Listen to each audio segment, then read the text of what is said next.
Don't have anyone for the invocation, but we'll stand and do the flag ceremony. I pledge allegiance to the flag of the United States of America, to the republic for which it stands, one nation under God, indivisible, with liberty and justice for all.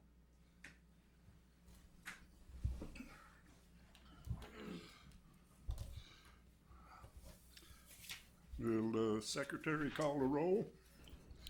Edwards, Bauman, Here. Rhodes, Here. Sharp, Here. Nelson. Here. Okay. Do we have any visitors or special guests? Apparently not. We'll move on to item 4, approval of the minutes from August 20th meeting. Do I have a motion? So moved. Second? Second. All in favor? Aye. Motion carries.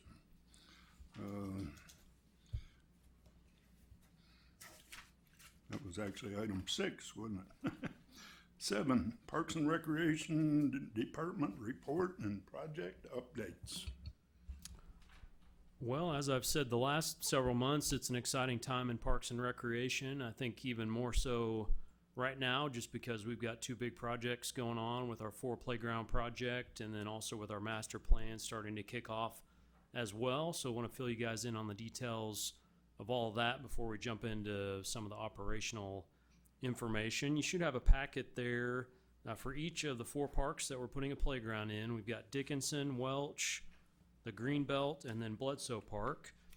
For those of you that may have not been here previously, we replaced the Taylor Park option with Bledsoe Park just because of some floodplain issues and some other discussions that are going on out at Taylor Park. So we added Bledsoe in there. With each of these parks, we received 10 proposals for each one, which was really exciting to have so many different options to choose from. It allowed us to look at a wide variety of different options, and we really did get a wide variety, which was great to be able to stir up conversation. There was a lot of conversation and back and forth. We got to go out and tour some of the playgrounds of these companies and get a feel for what it's like outside of what you get in a picture packet. Can a lot of times be a lot different than what it is in real life. So we got to go out and see a lot of different playgrounds and make our selections based on that and what we know about the companies. So what we ended up doing is selecting 3 different companies for the 4 playgrounds. So one company is doing 2 of the playgrounds, and then 2 other companies are doing those other 2 playgrounds. So I'll kind of walk through each one of these so you'll have a good idea of each one. But what it ended up being was really a mix of elements of what we had with the old school playground at Hillcrest with the different types of swings, belt swings, tire swings, the bench swings, a toddler swing, monkey bars, and combined it with, you know, some community requests, some popular items that you have in a lot of different playgrounds that are out there, such as slides, tunnels, climbing pieces, spinners, had some shade options at some of them as well. So it's really a combination of all that, which you'll see there in your packets. And I'll start off with Dickinson Park, which I think just based on the timeline we're working on right now is probably going to be the first one that goes up, but it all depends on the manufacturing of it and shipping and all that for them to get started. But what we're anticipating with Dickinson is a start date of around October 15th. With each of these playgrounds, it's going to be a quick install of about 1 week. So once it gets going, it gets up really quickly as long as the weather cooperates. With Dickinson, there will be a few parking spaces added and then a sidewalk added as well to make sure we get off of the street there and get far enough away for the kids to be safe while they're playing on the playground. It will be constructed in that northeast corner over there, which is not on the Poplar side. It's on the less busy side over there, which I know was a recommendation at the last park board meeting. We are able to do that, so we're happy about that. We feel like that's the safest place to install it, and that's not going to require any significant movement of soccer goals or anything like that. So we feel like that's the best spot and are excited about that. In your packet there, you'll see initially a different color scheme than what we're actually doing, but this gives you at least a good view of what the playground equipment will actually be. So you've got the playground structure, you've got tetherball, you've got bench swings, and then you've got 3 different types of swings inside the play area there as well. And then if you flip to the very end, you'll see the actual color scheme, which is that teal, purple, and the gray option there. So that's the color scheme that will actually be is those last couple of pages on there. So we're really looking forward to that out at Dickinson. And like I said, that should be within the next month getting started and then done a week after that. The next one is Welch Park, which will be constructed there just to the west of where the pavilion is there out at Welch Park. So it's a really nice, easy transition from the sidewalk right into where that playground will be. So we're not going to have to add additional sidewalk. We're not going to have to mess with the parking lot. It's just nice and easy. Goes right there in that big open space, and it also doesn't interfere with the disc golf course out there either. So on Welch, we selected Noah's Park and Playgrounds, which actually in the past I know the city has used them previously for some playground projects. I believe at Bledsoe Way in the past they installed our playground equipment out there. So if you flip through there, you've got the play structure. It's a neutral color scheme, which is kind of in a rainforest green, and then the brown and the gray along with it. One of the nice touches on this one is we have some shade on this one, which was one of the big selling points on that one, just how hot playground equipment gets, especially in the summer without shade on it. You've got a climbing piece on there, and then you've got the 3 slides as well. I think one thing you won't see in your packet that will be out there on the playground is there'll be a set of 4 swings out there as well, so belt swings and toddler swings.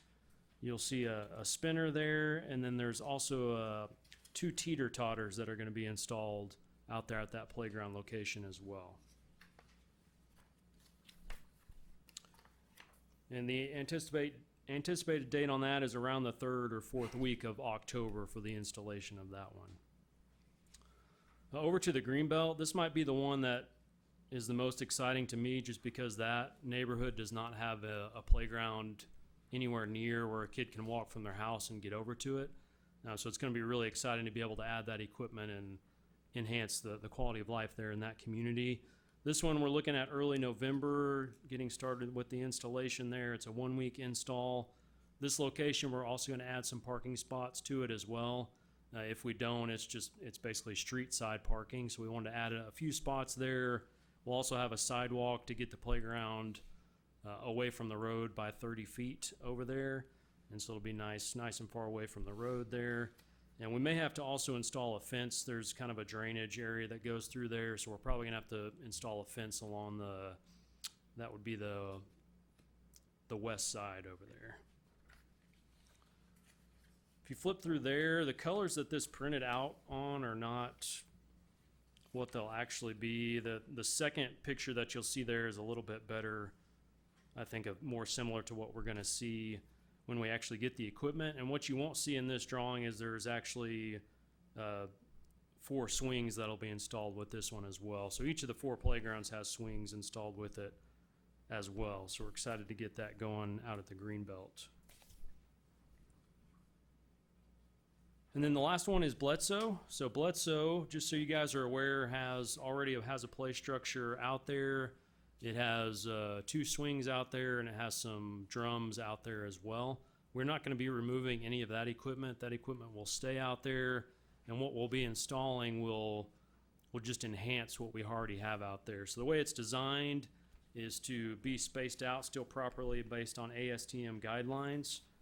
And if you look at those last, I guess it's the first of the pictures there, it shows you where the existing playground will be, the existing swings, the belt swings there, and then the start of kind of the obstacle course and the climbing feature and the gymnast bars and all that, along with the tire swing and the toddler swings are the new additions that we'll have out there at that playground. So we're excited there. We were able to get the color scheme at least somewhat similar to what's already out there, and so it'll look like it was kind of all planned together once they get that installed.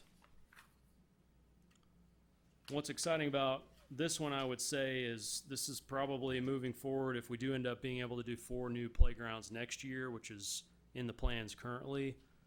We're not going to be installing new playground equipment, all new location. It'll be in addition to playground equipment that's already out in those parks. So we'll have to get creative and figure out, okay, what what do we already have out here? Where can we place this new equipment and kind of get creative with it, which is actually a pretty fun process overall.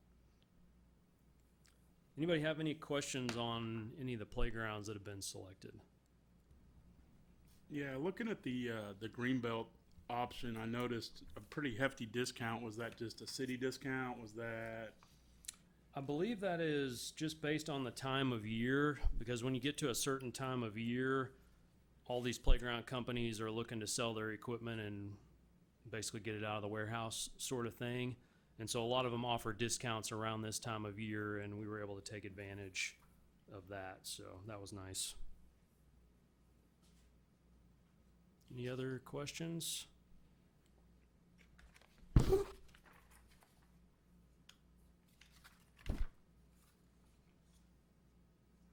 Jerome, if you want to go ahead and pull up that PowerPoint there.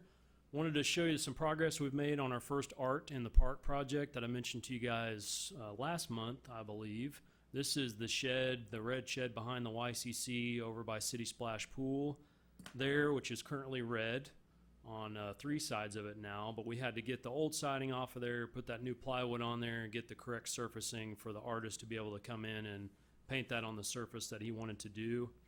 So we had our parks guys come out and take off the old siding, put on the new siding there. That's what you see there in the pictures. And that shows up a little better than it does on my computer. That's a light blue color, so the artist has come out and started on it, and that's what it looks like currently.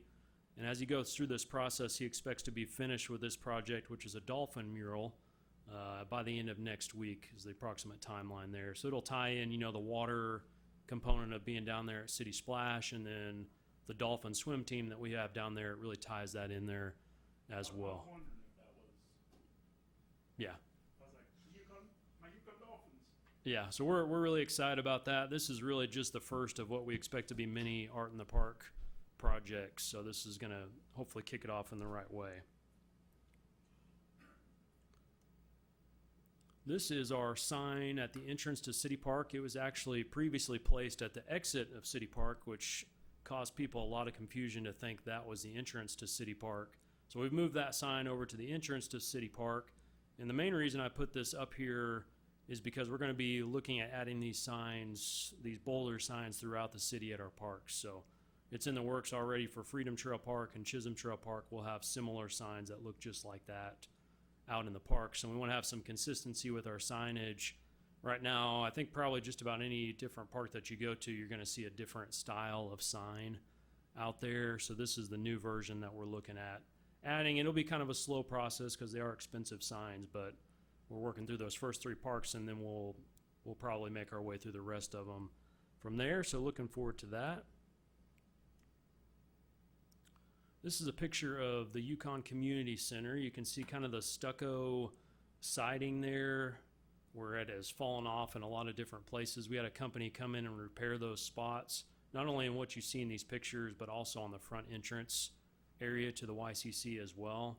And so that's our before picture, and that's our after picture of that. So no more of those spots that have chipped off of there. And then the main entrances, which we don't have a picture of up here, was really the most drastic in terms of visual appeal, but also, a safety concern too with those pieces kind of falling off of there. So excited to be able to finish that project up. And then also mention our master plan. So I wanted to give you guys an update on the master plan. Monday of this week was when the master plan bid proposals were due. We had 10 companies that submitted proposals. So again, very excited to get such a great turnout on the proposals. Really 10 really good companies. And so at this point in time, we're narrowing it down to a list of finalists, which we will then go and interview, and they'll have a chance to give a presentation to us next week as we go through that selection process. Then at that point, we'll go through and make a recommendation, which the city council will then consider for approval on October 7th. So we're moving quickly through the process, and then once we select that company and they get going, that whole process is going to be about a 9 or 10 month process all the way through the end of June, which is the end of our fiscal year this year. So looking forward to that, just based on what I've seen and and the experience and the work that these companies have done in other locations, not only in Oklahoma, but throughout the nation. We're definitely going to have a good company that comes in and put together a great master plan. So really looking forward to that. We'll definitely have you guys as the park board involved in that process. We want your feedback on, what you think, on what you hear from people in the community, and we'll have a lot of community involvement in this process because we want to hear from the community. We want to hear from stakeholders.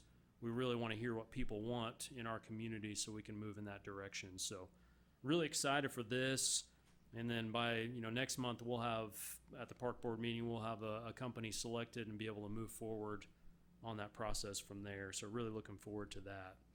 Does anyone have any questions on the master plan at all? For anyone that wasn't here last month, I do have a document I can send out to anyone, and that has all the information on what our goals and our expectations are from the master plan. All right, moving on to special events. We had Rock the Route, which was Thursday, August 28th, about 3 weeks ago. We don't have a way to officially count people at an event like this, but just rough estimate, between 8,000 and 10,000 people we had out there is what we're estimating. In addition to the live music, we always have a large kids area out there as well with a rock wall, mechanical bowl. We have a big inflatable slide. We have a music wall, arts and crafts, and just a big family area for people to hang out and enjoy not just the music, but family activities out there as well. We have food trucks. We have our own 360 photo booth, which I don't know if you guys have seen that or not, but you basically stand in the middle of it and that camera goes around you and does all sorts of different picture and video options that you can then send to your phone and kind of have a memory of what you did at the event and that sort of thing. So it's a really neat enhancement that we've had at our special events recently. I want to show a video, and then I want to talk about next year's Rock the Route. So we'll play this video here.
So you may have heard on the news, or maybe in a lot of different ways, that next year is actually the 100th anniversary of Route 66. So they're making a strong push all over, really, in multiple states of Route 66, and having events along the way as part of that 100-year celebration.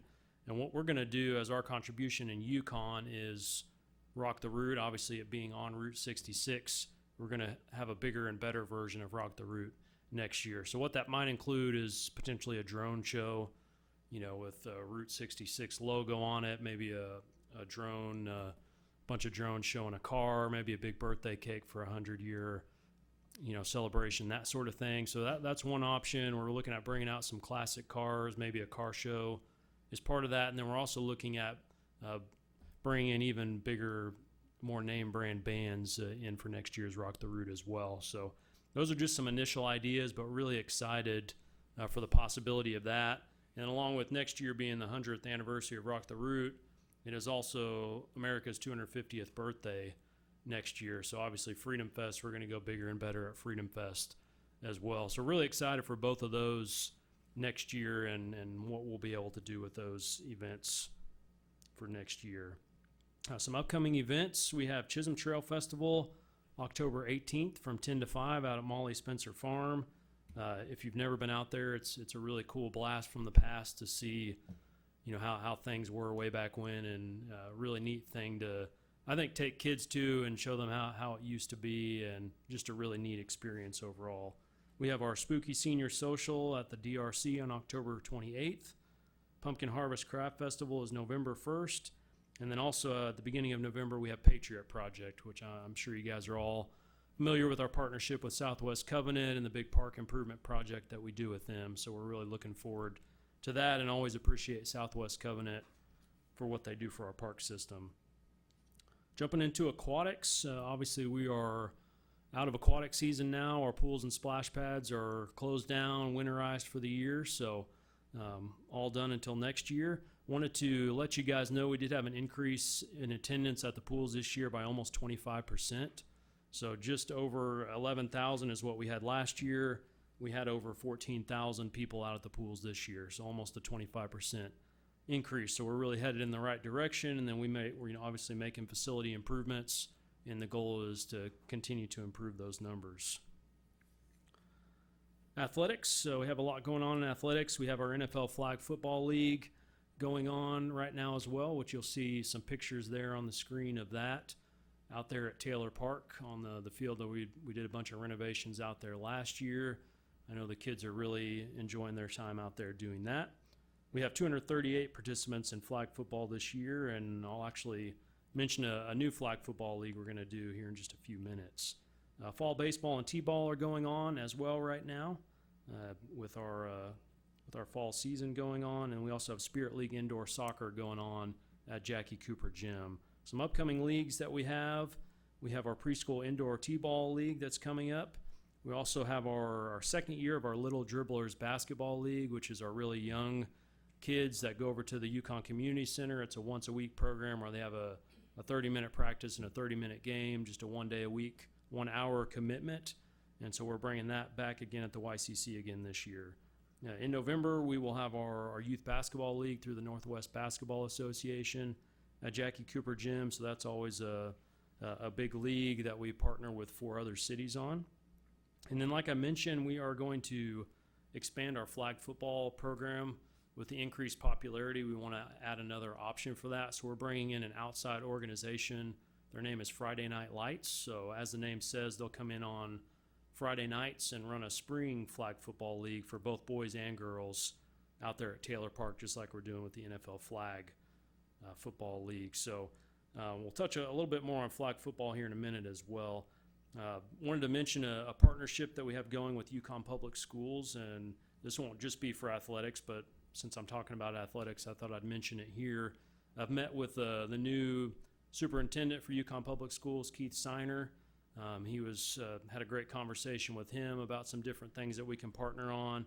And then I've also met a few times with athletic director Brian Henson for Yukon Public Schools, and have talked with him about, what can we do in parks and recreation that can, grow kids at the younger age in athletics, and then funnel it into the school system and help, grow and develop at that level as well. So we've talked about everything from futsal to soccer, basketball, football, flag football, softball, just about any sport that we have going on, we've talked about it. The 2 bigger ones that we've kind of talked about in more detail are futsal, which is basically a indoor soccer. You can play it outdoors as well, but it's a smaller version. It's a ball that doesn't fly up as high as what a soccer ball would, so you can play it in a gymnasium, or you can play it on a smaller court that you install in a park sort of thing. So we're looking into some options there. And then in talking with some connections that Brian Henson had, the athletic director, he mentioned the increased excitement and the growth of girls flag football across the country, especially Texas, Kansas, Missouri, states like that, just a dramatic growth in that. There's actually colleges in those states that are actually offering girls flag football in college. So they've seen some dramatic growth. And so we're going to look into some opportunities there about what we can do to grow that one of those options is with that Friday Night Lights League there as well. And then just in general, in girls athletics, I think at times we miss the boat. We don't offer enough, so we're looking at expanding that. Obviously, want to get our softball program going.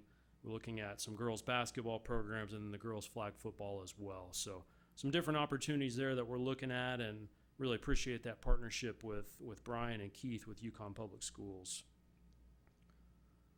In the parks, we have started Christmas in the Park setup as of middle of last month. These are a couple pictures of the guys out in the park with our bucket truck there, installing some of our larger and medium displays out in the park. They're making great progress. It's going really well out there, and looking forward to mid to late November when we get that kicked off and opened up. There's another picture there. If you haven't ever seen these guys put one of these up, especially the large ones, it's quite the process, and we encourage you to get a little bit of time to see how that process works and all the work that goes into putting that in for Christmas in the Park. It really does take a lot of work. And so this time of year is when we split our parks crew. You know, half of the crew is kind of mowing, weed eating, doing that sort of thing, and then the other half of the crew is on Christmas in the Park. So it is always a little bit of a challenging time with the split crew, especially in years like this when it's rained so much and it's still 95 degrees, the grass is still growing. So the guys are working hard to stay on top of it, and we'll continue to do so. On the programming side of things, you should have received a handout there, a brochure with all of our fall programs that you can look at. I'm not going to mention all those because I know I talked about a lot of them last month at the meeting, but did want to touch on a couple of programs that we've had at the Dale Robertson Center, which we had last Friday, a senior prom, which if you think back, you probably had a senior prom yourself back when you were 18 years old. This is a different version of a senior prom that you can see up there on the screen. This is a real senior prom that our seniors got to enjoy. You can see on those pictures just how much fun that they had. Really a special night with friends and, you know, some of them significant others and that sort of thing. They really had a great time dancing, listening to music, having a bite to eat. You'll see some more pictures there as well. So just another great event that we had over at the Dale Robertson Center, and something we want to continue to do on an annual basis.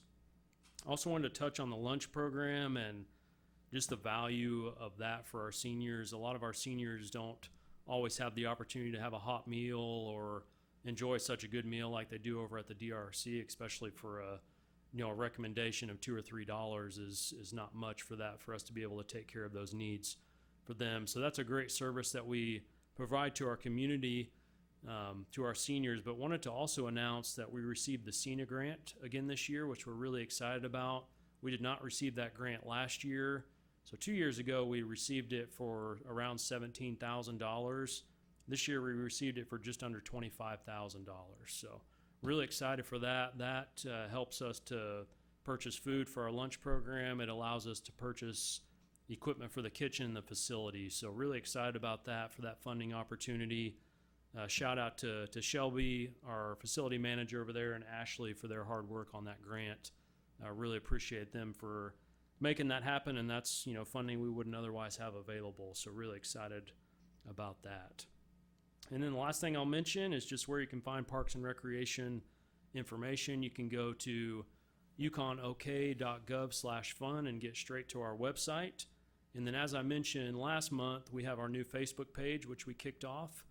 Khalil is doing a great job running our Facebook page and getting our information out there. So all you got to do is search for Yukon Parks and Recreation on Facebook, and you can see information on our events, programs, our playground projects that are coming up. You'll even see tonight an announcement of the park board meeting going on, all that kind of stuff. So that'll be a great way for us to get our information out there moving forward. Back to you, Joe. Thank you, Ryan. Appreciate that. Next item is new business. Do we need to vote on the October meeting? That will be announced. I believe we are going to cancel the October meeting. I was going to mention that. me, Brian, and Ashley have another obligation for a training opportunity there. So we will be making an announcement, the cancellation of that meeting, but I don't think there's anything we need Don't to do need to here. vote on it or We'll anything. put that out on the city's website and make sure we post that so people know it's Okay. canceled for October. All right. Is there any other new business? Tim, Carrie? Yeah. Open discussion. I guess ladies first. Carrie, you're up. I'm loving the designs for all the new parks. Have been hearing great feedback from that. A lot of people will be excited that they're not moving anything at Dickinson Park. But I'm excited to watch that go in. And as always, your Parks and Recreation calendar is fantastic. I've had people ask me when the new calendar's coming out, so now I can tell them, go get it. So thank you for all your hard work.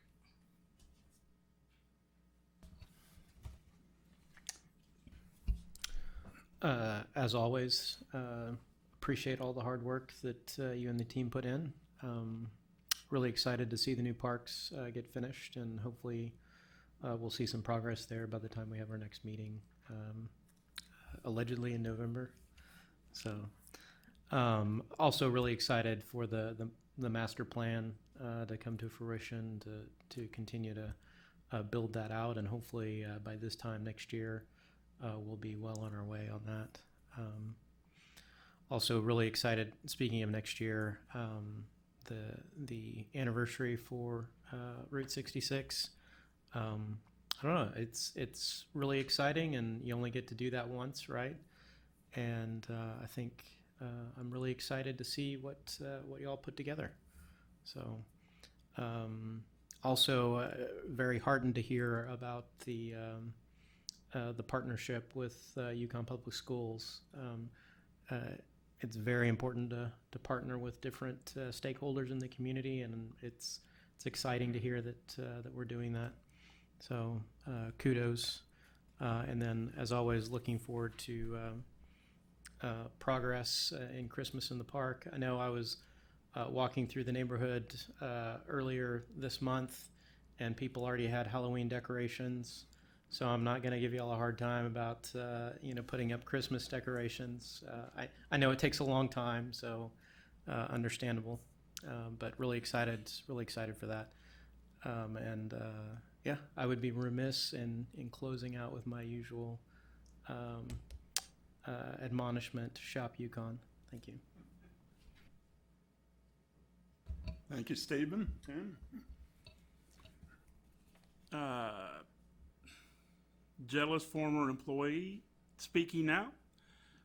7 years removed, and what you guys have done in your tenure here just blows my mind. The playground improvements that are going on, the talk of more playground improvements next year, the signage becoming one branded pretty much signage at all the parks instead of the mix and match. Just all the improvements going on. Just again, the community center had looked that way for many years, and a much needed facelift, and just everything that you guys see, everything that the vision of the future, but not only the future, but what needs to be done right now. Could not be more proud of you guys and the department, coming from a group that did it once. Excited about the 10-year plan as well. A master plan leading forward to see where we can go and take everything. And hopefully we have the same crew of people for 10 years to follow that through. Other than that, again, kudos. Like they said, continue doing what you're doing. Appreciate all your hard work. Okay, I look at this brochure here, and I am amazed that you all can even keep up with this. It's just incredible, the number of things that you have going on, in addition to all the other stuff you got. I'm happy to see the master plan come together. You indicated that there would be a lot of citizen input into this, and I hope that comes to pass, because I think it's very important that we do this, because that makes them partners. And we'll get a lot better support that way, I think. So keep up the good work. Date and time of the next meeting may be October 15th of next month, but we'll see. So check your local listings. And otherwise, we're adjourned.